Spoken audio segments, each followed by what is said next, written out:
Bismillahirrahmanirrahim. Assalamu alaikum, everyone, and welcome to the second part of the chapter, General Properties of Waves. In this lecture, we will begin with the properties of waves. However, before discussing the properties, it's important to understand where these properties can actually be observed. And the instrument that is used to study wave properties is called a ripple tank. It actually allows us to observe and analyze wave behaviors such as reflection, refraction, and diffraction. So let's first understand what a ripple tank is, how it works, and why it is such an important tool for studying the properties of waves. ये अगर आप समझ लो तो एक important part है आपके syllabus का। अच्छा, एक बात देखो, ये वाटर वेव इन रिपल टैंक या फिर ये रिपल टैंक वाला पूरा टॉपिक जो है, ये आराम से जो है ना आपका एक डिटेल्ड क्वेश्चन बना सकता है एग्जामिनर इसके ऊपर, क्योंकि इस टॉपिक के अंदर इतना मटेरियल मौजूद है कि इसके अंदर से आराम से डिटेल्ड क्वेश्चन बने, यानी सेक्शन सी के लिए। और वो क्वेश्चन कुछ इस तरह का हो सकता है कि how ripple tank is used to study the basic properties of waves. उसके अंदर फिर आप रिपल टैंक को बताओगे, रिपल टैंक की डायग्राम बना दोगे, फिर 3 प्रॉपर्टीज जो स्टडी करते हैं रिपल टैंक से, रिफ्लेक्शन, रिफ्रैक्शन, डायफ्रैक्शन, ये चीजें बना दोगे, लिख दोगे उसके अंदर। तो ये आराम से एक 6 नंबर का क्वेश्चन एग्जामिनर बना सकता है। कहने का मकसद ये है, आज तक आया नहीं है, आ सकता है, क्योंकि भाई देखो, मैट्रिक फिजिक्स की जो बुक है आपकी, अभी उसे 5 साल हुए हैं, तो वो बहुत सारे बच्चे ऐसे हैं हमारे पास जिनके दिमाग के अंदर ये चीज बनी हुई है कि भाई 10 ईयर्स करके जाएंगे, और फिर वो पेपर दे के आते हैं और फिर ये बात क्लेम भी करते हैं, इस बात को मतलब बोलते भी हैं ये बात कि भाई सर वो 10 ईयर से आउट आ गया पेपर। अबे भाई, 10 ईयर कोई आपका सिलेबस थोड़ी है। 10 year is only something which can say the guide which can provide you the idea कि किस टाइप के क्वेश्चन आ सकते हैं। ऑल्दो आपके सिस्टम के अंदर भाई, मतलब एग्जामिनर के बाद मेरे ख्याल क्वेश्चन ही नहीं होते शायद, जब भी वो घुमाता रहता है, लेकिन उसके बावजूद एक दो क्वेश्चन भी आउट आ जाए तो हमारे ये मैट्रिक सिस्टम के बच्चे ऐसे उछलने लगते हैं कि सर पूरा पेपर बाहर से आ गया। अबे भाई, आप क्या बात कर रहे हो यार, आगा खान बोर्ड जाओ, उसके बाद जो है ओ लेवल्स को देखो।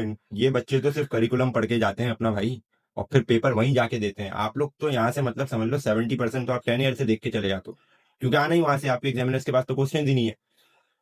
तो कहने का मकसद ये है कि अभी तो मसला ये है कि बुक से जो नई आपकी आई है 2020 या 21 में, उससे 5 साल के या 6 साल के पेपर ही हुए हैं। तो वो 5 साल और 6 साल से पूरा पेपर थोड़ी बना देगा आपको। अभी हो सकता है कोई न्यू क्वेश्चन भी डाले वो, क्योंकि इस बुक के अंदर बहुत मटेरियल अभी ऐसा बाकी है जिसके अंदर से क्वेश्चंस नहीं बने और आने वाले टाइम में आपको देखने को मिलेंगे। एंड आई बिलीव कि रिपल टैंक की मदद से कैसे 3 प्रॉपर्टीज को स्टडी किया जा सकता है, ये क्वेश्चन एक 6 नंबर के सवाल के अंदर आपको देखने को मिल सकता है आराम से। तो देखो, इस टॉपिक को और अच्छे से अंडरस्टैंड करना, और इंशाल्लाह ताला जब हम फिनिश करेंगे अपनी एक्सप्लेनेशन तो फिर आपको कोई प्रॉब्लम नहीं होगी इस टॉपिक के अंदर। तो let's move towards next topic की तरफ, that is water wave in ripple tank. A ripple tank is a shallow glass tank of water used to demonstrate the basic properties of waves. Ripple tank एक glass का tank होता है जिसके अंदर हम water को फिल करते हैं to study the basic properties of waves, which are, जो आपने सुनी भी होंगी। Number 1, reflection. इसके अंदर हम रिफ्लेक्शन को ऑब्जर्व कर सकते हैं। नंबर 2, रिफ्रैक्शन, रिफ्रैक्शन को भी ऑब्जर्व कर सकते हैं। And number 3, diffraction. ये 3 बेसिक प्रॉपर्टीज होती हैं वेव्स की, जो कि रिपल टैंक हमें मदद करता है ऑब्जर्व करने में। तो रिपल टैंक कुछ इस तरह का होता है दिखने में। ये ग्लास की ट्रे है, ट्रे टाइप मटेरियल है ये, और इसके अंदर ये वाटर फिल हुआ हुआ है, दिख रहा होगा आपको, ये वाटर फिल हुआ हुआ है। वाटर फिल होने के साथ साथ जो है एक वुडन बार भी कनेक्ट हुआ हुआ है, और वुडन बार के ऊपर ये देखो, ये देख रहे हो मोटर टाइप दिख रही है आपको, जिसे हम कहते हैं वाइब्रेटर। ये एक इलेक्ट्रिकल सोर्स के साथ कनेक्ट होता है, और जब हम इसको इलेक्ट्रिकल एनर्जी प्रोवाइड करते हैं तो ये वाइब्रेटर मूव करना शुरू कर देता है, वाइब्रेशन शुरू कर देता है, और इसके वाइब्रेट होने की वजह से वुड भी वाइब्रेट होता है, और वुड वाइब्रेट होता है तो वाटर के सरफेस के ऊपर एक पैटर्न बनना शुरू हो जाता है, जिसे आप वाटर वेव्स कहते हैं, जिसे हम पीछे भी डिस्कस कर चुके हैं। इसके साथ साथ एक लाइट सोर्स भी लगाते हैं हम, और इस टैंक के नीचे एक स्क्रीन लगी हुई होती है, जिसके ऊपर हम इस लाइट की मदद से जो है पैटर्न को ऑब्जर्व कर रहे होते हैं जो वाटर के ऊपर बन रहा होता है, और यही पैटर्न हमें बताता है कि कब रिफ्लेक्शन हो रही है, कब रिफ्रैक्शन हो रही है। एंड फॉर डायफ्रैक्शन हम क्या करते हैं इस टैंक के अंदर, वो मैं अभी आप सब डिस्कस करता हूं, देखना जरा। देखो, ये एक रिपल टैंक है, इसके अंदर अगर आप देख रहे हो तो वही वुड का एक बार है, और वुड का बार जो एक वाइब्रेटर से कनेक्टेड है, राइट। और वाइब्रेटर जो एक इलेक्ट्रिकल सोर्स से कनेक्ट हुआ है, जैसे इलेक्ट्रिकल एनर्जी प्रोवाइड करेगा, और फिर ये वाइब्रेटर वर्क करना शुरू करेगा, जिसकी वजह से वुड वाइब्रेट होगा, और फिर वाटर के सरफेस के ऊपर एक पैटर्न बनना शुरू हो जाएगा, जो कि आपको दिख रहा होगा। ये देखो, ये पैटर्न। रिपल टैंक को देखने से पहले एक चीज जरा यहाँ पे देखना, ये जो 3 प्रॉपर्टीज स्टडी करने के लिए यूज होता है रिपल टैंक, ये प्रॉपर्टीज होती क्या है, ये मतलब रिफ्लेक्शन, रिफ्रैक्शन, डायफ्रैक्शन, ये है क्या? पहले इसको सुन लो, जिन बच्चों को ये चीज नहीं पता, हालांकि ये बड़ी बेसिक चीज है। सबसे पहले देख लो रिफ्लेक्शन। रिफ्लेक्शन का मतलब क्या होता है? देखो, लेट सपोज कि आपके पास ये एक सरफेस है और इसके ऊपर एक वेव आई, और जिस तरह आई वैसे ही बाउंस बैक हो गई। मींस ये जो वेव आई है ना, लगने से पहले, मतलब इस सरफेस से टकराने से पहले जो वेव है, उस वेव को आप कहते हैं इंसिडेंट वेव। इंसिडेंट वेव या फिर रे भी कह सकते हैं इसे, लाइन। उसके बाद जो टकराने के बाद वेव वापस गई है ना, उस वेव को आप कहते हैं रिफ्लेक्टेड वेव। अब ये रिफ्लेक्शन ही क्यों है? ये रिफ्लेक्शन इस वजह से है क्योंकि इसके अंदर जितनी एनर्जी इंसिडेंट रे की थी उतनी ही रिफ्लेक्टेड वेव की भी है, या फिर रिफ्लेक्टेड रे की भी है। राइट? वेव कह लें, रे कह लें, एक ही बात है। जितनी ये एनर्जी इसके अंदर इंसिडेंट रे के अंदर थी, उतनी ही एनर्जी इसके रिफ्लेक्ट होने के बाद भी रिफ्लेक्टेड रे के अंदर भी उतनी है। यानी इस वेव ने टकराने के बाद एनर्जी लूज नहीं करी। और इसी फिनोमिना को फिजिक्स या साइंस के अंदर हम क्या कहते हैं? रिफ्लेक्शन। जिसके अंदर कोई वेव या रे इस तरह जाके टकराए कि वो अपनी एनर्जी को लूज ना करे, ये इसका कहलाता है एंगल ऑफ इंसिडेंट। राइट? और ये इसका कहलाता है एंगल ऑफ रिफ्लेक्शन। तो रिफ्लेक्शन के केस के अंदर angle of incident is always equals to angle of reflection. और यही जो है रिफ्लेक्शन का फर्स्ट लॉ भी है कि इंसिडेंट रे का एंगल बराबर होता है रिफ्लेक्टेड रे के एंगल के। क्यों? क्योंकि इसके अंदर कोई एनर्जी लूज ही नहीं हो रही। अब दूसरी प्रॉपर्टी देखना जो वेव की होती है, that is refraction. Wave refraction को भी, वेव रिफ्रैक्ट भी होती है। लेट सपोज कि ये एक ग्लास का सरफेस है और इसके इर्द गिर्द क्या है? सब एयर है। अब देखो, आप एक बात तो जानते हो कि air is a mixture of gases, और गैसेस के अंदर पार्टिकल सबसे दूर होते हैं। इसी वजह से अगर वेव एयर के अंदर ट्रेवल करेगी तो वो ज्यादा इजीली ट्रेवल करेगी, क्योंकि पार्टिकल दूर दूर है, उसको जो है ज्यादा डिस्टर्बेंस नहीं होगी ट्रेवल करने में। वेयर एज ग्लास का मटेरियल, जो कि ये मैंने आपको बना के दिखाया, glass material is of solid. ये क्या है? स्टेट के अंदर ये सॉलिड है, और सॉलिड के अंदर particles are closely packed with each other but tends to vibrate. But air के मुकाबले में इसके पार्टिकल्स बहुत एक दूसरे से करीब करीब होते हैं। तो अगर वेव कोई सॉलिड मटेरियल जैसे ग्लास है इस केस के अंदर, इसमें ट्रेवल करेगी, तो इसके अंदर उस पर्टिकुलर सॉलिड मटेरियल के पार्टिकल्स उस वेव के लिए रेजिस्टेंस बन जाएंगे। मींस उसे रेजिस्ट करेंगे, ट्रेवल करने में मुश्किल होगी उसको ट्रेवल करने में। क्यों? क्योंकि पार्टिकल्स बहुत करीब करीब है और उसको ज्यादा डिस्टर्बेंस होगी ट्रेवल करने में, इसी वजह से। तो लेट सपोज एक वेव आती है और आके जो है इस सरफेस से ग्लास के टकराती है। राइट? अब जैसे ही ये वेव इस ग्लास के सरफेस से टकराएगी और अंदर जाएगी, यानी इसके अंदर पेनिट्रेट होगी, तो इसके अंदर पेनिट्रेट होने की वजह से वो वेव जो है बैंड हो जाएगी। देख रहे हो ये बैंडिंग? ये मुड़ जाएगी। बैंड का मतलब थोड़ा मुड़ जाएगी। मीन अगर ये वेव यूं आ रही थी तो और अगर इसमें रिफ्लेक्शन होती तो ये तो सीधी सीधी यूं गुजर जाती। राइट? अंडरस्टैंडिंग? बट क्या हुआ, बीच में इस ग्लास मटेरियल आने की वजह से ये वेव की स्पीड थोड़ी स्लो डाउन हुई और ये बैंड हो गई, यानी वेव ने एनर्जी को लूज करा यहाँ पे। और जैसे ये वापस बाहर निकली, ये वैसे ही जैसे एयर में ट्रेवल कर रही थी वैसे ट्रेवल करती हुई सीधी निकल गई। बट इस पॉइंट पे देखना, इस पॉइंट पे वेव ने कुछ एनर्जी को लूज किया है। ऐसे केस में जब वेव एनर्जी को लूज करे तो इस फिनोमिना को हम क्या कहते हैं? रिफ्रैक्शन कहते हैं। यानी रिफ्रैक्शन के अंदर एंगल ऑफ इंसिडेंट, देखो यहां पे ये अगर आके टकराया है, देखना यहां पे अगर ये आके टकराया है तो ये क्या होगा? इसका एंगल ऑफ इंसिडेंट। और ये इसका क्या कहलाएगा फिर? Angle of refraction. I am talking about refraction, not reflection. Right? तो if this particular wave is losing energy, that means कि एंगल ऑफ इंसिडेंट कभी भी एंगल ऑफ रिफ्लेक्शन के इक्वल नहीं हो सकता। और रिफ्रैक्शन इसी फिनोमिना को कहते हैं the bending of a light ray or a ray or a wave when it moves from rare medium to denser medium. जब भी वो रेयर मीडियम से डेंसर मीडियम में जाती है, रेयर मतलब हल्के मीडियम से डेंसर मीडियम में जाती है रे, लाइट रे, तो वो क्या करती है? रिफ्रैक्ट होती है, यानी अपनी एनर्जी को लूज करती है। इस फिनोमिना को आप क्या कहते हैं? रिफ्रैक्शन कहते हैं। तीसरी जो प्रॉपर्टी है वो क्या थी? डायफ्रैक्शन। डायफ्रैक्शन क्या होता है? डायफ्रैक्शन देखो वो फिनोमिना है जब वेव किसी छोटे गैप या ऑब्स्टिकल, गैप कह लें या फिर ऑब्स्टिकल एक ही बात है, से गुजरते हुए फैल जाती है। देखो लेट्स सपोज कि ये बहुत सारी वाटर वेव्स क्रिएट हो रही हैं, राइट? या रिपल टैंक ही ले लो, लेट्स सपोज कि ये एक रिपल टैंक है, राइट? और इसके अंदर जो है वाटर वेव्स क्रिएट हो रही हैं। आपने क्या किया, रिपल टैंक के बीच में दो वुड्स रख दिए, इस तरह कि उन दोनों वुड्स के बीच में क्या है, गैप है। अब जब ये वेव्स आके यहां से टकराएंगी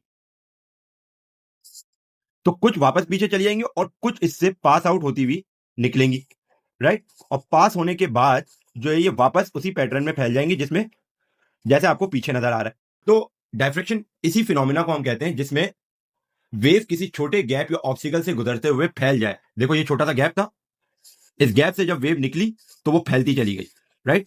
इस फिनोमिना को हम क्या कहते हैं, डायफ्रेक्शन कहते हैं। और इसकी कॉमन एग्जांपल भी आपकी साउंड वेव। लेट्स सपोज आप किसी कमरे के अंदर बैठे हुए हो, साउंड वेव भी डायफ्रेक्ट होती है और साउंड फैलती डायफ्रेक्शन के फिनोमिना से।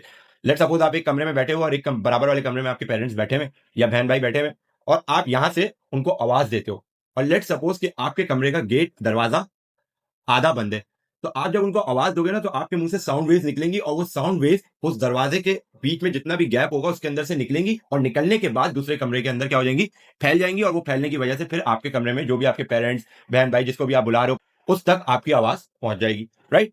उम्मीद है अच्छे से समझ गए होगे तीनों फिनोमिनास को। तो ये तीनों फिनोमिनास को स्टडी करने के लिए रिपल टैंक यूज होता है। अब ये रिपल टैंक यूज कैसे होता है, देखो जब ये वाइब्रेटर वर्क करता है तो ये क्या होता है, वुड का जो आपके पास बार है ये मूव करना शुरू करता है और ये एक पैटर्न बनाना शुरू कर देता है ऐसे। अब ये वेव्स, ये समझ लो ये पैटर्न, ये वेव्स हैं, ये वेव बनती जा रही है, बनती जा रही है, बनती जा रही है, वेव्स जाती हैं और इस ट्रे के कोने से टकराती हैं और टकरा के वापस आ जाती हैं। और bouncing back of a wave after striking any surface with it same energy is called reflection. ये भी हमने अभी अभी पढ़ी है बात कि अगर कोई वेव किसी चीज से जाके टकराए और बाउंस बैक हो जाए, बाउंस बैक मतलब अपनी एनर्जी को लूज ना करे, तो ऐसे फिनोमेना को आप क्या कहते हैं, रिफ्लेक्शन। तो देखो इसके अंदर हमने रिफ्लेक्शन को स्टडी कर लिया और ये पैटर्न आपको नीचे स्क्रीन के ऊपर नजर आ रहा होता है लाइट की मदद से जो ऊपर लगी हुई है रिपल टैंक के। इसी तरह हम रिफ्लेक्शन को भी स्टडी कर सकते हैं। कैसे, देखना, देखो रिफ्लेक्शन के फिनोमेना को ऑब्जर्व करने के लिए मैंने एक डिफरेंट डायग्राम बनाई है। देखो लेट सपोज ये जो ब्लू लाइन से मैंने सेपरेट किया हुआ है, ये देखना हाईलाइट करके दिखा रहा हूं, ये वाली जगह, ये सेपरेशन मैंने इसलिए शो की हुई है कि इस सेपरेशन के पीछे और इस सेपरेशन के आगे वाटर की जो डेप्थ है ना वो डिफरेंट है। यानी ये वाला जो वाटर है ये डीप वाटर है और ये वाला जो वाटर है ये शैलो वाटर है, यानी इसकी डेप्थ कम है। और यही काम करके रिपल टैंक के अंदर आप रिफ्लेक्शन को ऑब्जर्व कर सकते हो। देखो ये वाइब्रेटर मूव करना शुरू करेगा, इलेक्ट्रिकल एनर्जी जब इसे हम प्रोवाइड करेंगे तो यहाँ पे एक पैटर्न क्रिएट होना शुरू हो जाएगा वाटर वेव्स का, राइट? अब जैसे ही ये वाटर वेव्स डीप वाटर से शैलो वाटर के अंदर जाएंगी तो ये रिफ्लेक्ट होंगी। ये बात मैंने अभी आपको पीछे बताई कि वेव जब भी किसी भारी मीडियम से हल्के मीडियम में या फिर हल्के मीडियम से भारी मीडियम में जाए तो वो रिफ्लेक्ट होती है। अब यहां पे क्या हो रहा है, यहां पे वेव जो है भारी मीडियम, डीप वाटर क्या है, मीडियम भारी है, उधर से शैलो वाटर के अंदर जा रही है जो कि एक रेयर मीडियम है, हल्का मीडियम है। तो आपको देखो वेव जो है रिफ्लेक्ट होती हुई नजर आ रही है और ये पैटर्न आप क्लियरली ऑब्जर्व कर सकते हो नीचे मौजूद स्क्रीन के ऊपर जो हम रखते हैं।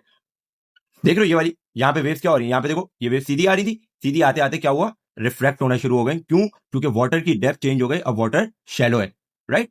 अंडरस्टैंडिंग, ये चीज हमें बता रही है कि वाटर वेव्स जो है अब क्या हो रही है, रिफ्लेक्ट हो रही है। तो देखो रिफ्लेक्शन भी एक वेव की प्रॉपर्टी है और वो हमने जो है इस रिपल टैंक के अंदर स्टडी कर ली। अब देखो तीसरी और आखिरी property that is diffraction. Let suppose कि इस वाइब्रेटर के मूव होने की वजह से क्या हो रहा है, वेव प्रोड्यूस हो रही है, राइट? ये रही वो वेव, दिख रही है आपको। अब आपने क्या किया, इस रिपल टैंक के अंदर एक बीच में दो वुड्स जो है लगा दिए और ऐसे लगाए कि इनके बीच में क्या हो, गैप हो।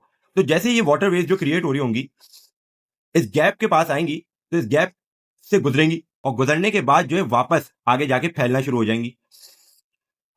और इसी फिनोमेना को हम क्या कहते हैं, डायफ्रेक्शन कहते हैं। जैसे मैंने आपको पीछे बताया कि diffraction is the spreading of waves when they pass through a narrow opening और अराउंड एन ऑब्स्टिकल। इस गैप को हम क्या कहते हैं, ऑब्स्टिकल भी कहते हैं। और जब वेव इससे पास होने के बाद फैल जाए आगे तो इस फिनोमेना को हम क्या कहते हैं, डायफ्रेक्शन कहते हैं। और ये प्रॉपर्टी भी हम रिपल टैंक की मदद से स्टडी कर सकते हैं वेव की। उम्मीद है अब अच्छे से समझ आ गया होगा। चलते हैं अपने नोट्स की तरफ वापस और वहां पे जो इसको पढ़ते हैं। देखना In laboratory, we can produce water waves with ripple tank. In ripple tank, a small vibrator moves up and down the water surface, resulting in water particles at the surface that are in contact with the dipper being made to move up and down. This up and down motion soon spread to other parts of the water surface in the tank in the form of ripples. Shows that water is the medium through which the ripples travel or propagate. Ripples here means to say waves, right? अब इसकी मदद से जो तीन properties को हम study करते हैं वेव की, तो इन प्रॉपर्टीज को भी पढ़ लेते हैं. Reflection of wave. Reflection of wave is the bouncing back of wave when it hits a barrier or surface that does not absorb waves energy. Means अगर वेव किसी सरफेस पे जाके टकराए और वेव की एनर्जी लॉस ना हो तो ऐसे फिनोमेना को हम क्या कहते हैं? रिफ्लेक्शन ऑफ वेव कहते हैं. ये भी हमने डिस्कस किया इतना. उसके बाद ये मैंने कुछ और, ताकि आप लोगों के कॉन्सेप्ट क्लियर हो, मैंने नोट्स के अंदर और भी पॉइंट्स ऐड कर दिए हैं. इसको पढ़ लेना अच्छे से, एक दफा मैं भी पढ़ देता हूँ. रिफ्लेक्शन कब होती है? When a wave hits a surface or obstacle and return to its same medium. ये डिस्कस कर चुके हैं. फिर the angle at which wave hits the surface is equal to the angle at which it reflects. Means angle of incidence is equals to angle of reflection in reflection of wave. फिर reflection does not change the speed और frequency of the wave. क्यों speed पे क्यों नहीं कोई फर्क डालती wave के? क्योंकि इसके अंदर जिस एनर्जी से वेव जाती है उसी एनर्जी से वापस आ जाती है. मींस इसकी स्पीड के अंदर जब एनर्जी लॉस नहीं होती तो फिर स्पीड के अंदर क्यों कोई फर्क आएगा? फिर एग्जांपल्स के अंदर sound waves, light waves, water waves, all are the examples of reflection of waves. इसको एक दफा पढ़ लेना आप लोग. फिर ये angle of incidence, angle of reflection वाली बात भी मैंने यहाँ पे इमेज के अंदर दिखाई हुई है. फिर पढ़ते हैं reflection of wave. Refraction of wave is a bending of a wave when it passes from one medium to another medium in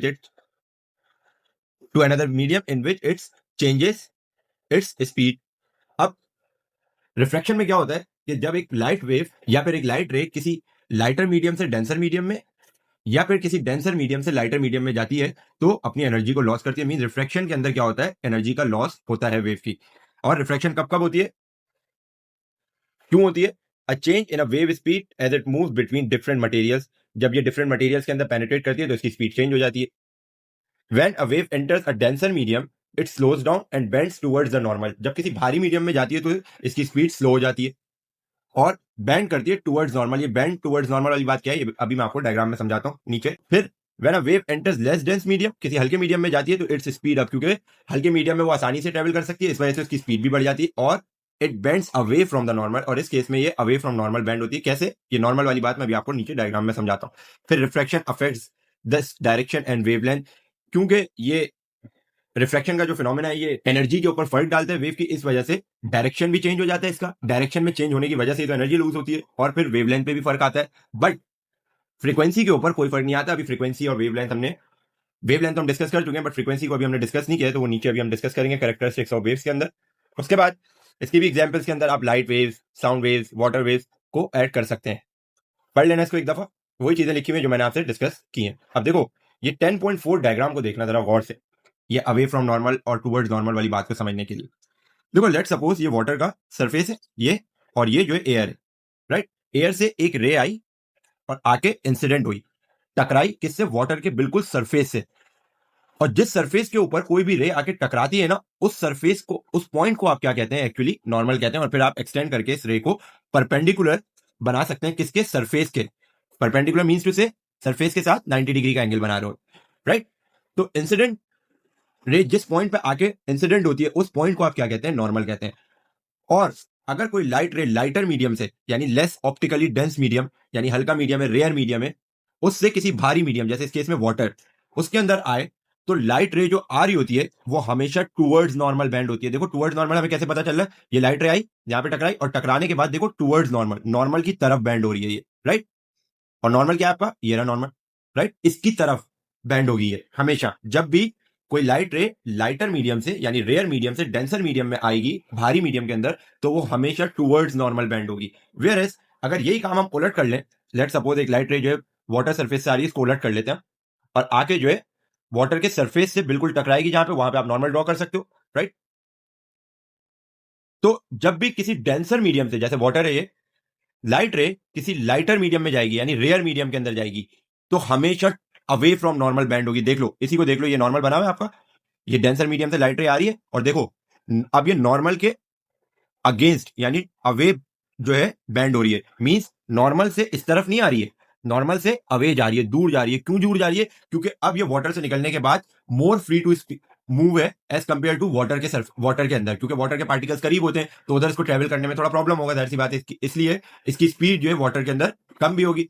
जैसे ये वाटर के सरफेस से बाहर निकलेगी तो इसकी स्पीड भी बढ़ेगी, जैसी स्पीड बढ़ती है तो ये अवे फ्रॉम नॉर्मल जो है एकदम निकल जाती है। तो ये वाली बात यहाँ पे लिखी हुई थी कि जब भी when a wave enters a denser medium, जब भी डेंसर मीडियम में जाएगी तो वो स्लो डाउन होगी, हल्की होगी, and bends towards the normal, हमेशा टुवर्ड्स द नॉर्मल बेंड होगी।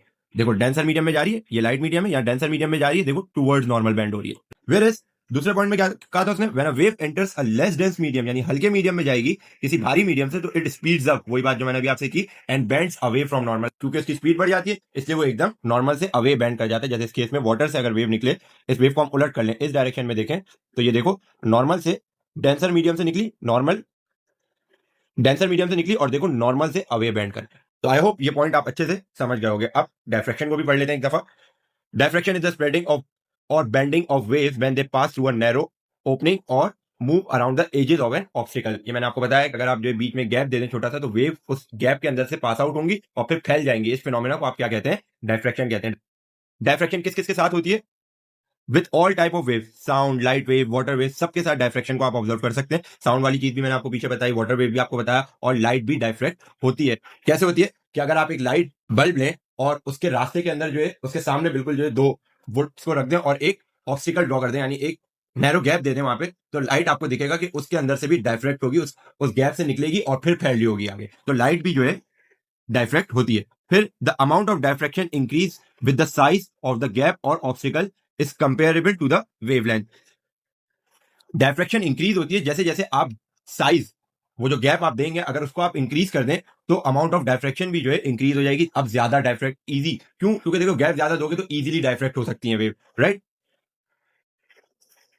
उसके बाद after diffraction wave continue to spread out in a curve pattern. Diffraction के बाद क्या होता है? वेव कंटिन्यूअसली स्प्रेड आउट होती जाती है कर्व पैटर्न के अंदर, या उस पैटर्न में जिस पैटर्न का आपने गैप दिया हुआ होगा। उसके बाद sound wave, light wave, water wave, इन सब ये सब जो है क्या है?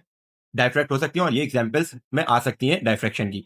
ये देख लो, एक डायग्राम दी हुई है, ये ऑब्स्टिकल है, इससे पास आउट हो रही है वेव, ये वेव पीछे से आ रही है और इस गैप से फिर निकल रही है हल्के हल्के, क्योंकि ये गैप जो आपने दिया हुआ था, ये सर्कुलर गैप दिया हुआ था, इस वजह से ये डायफ्रैक्ट भी जो वेव हो रही है ये सर्कुलरली हो रही है, राइट।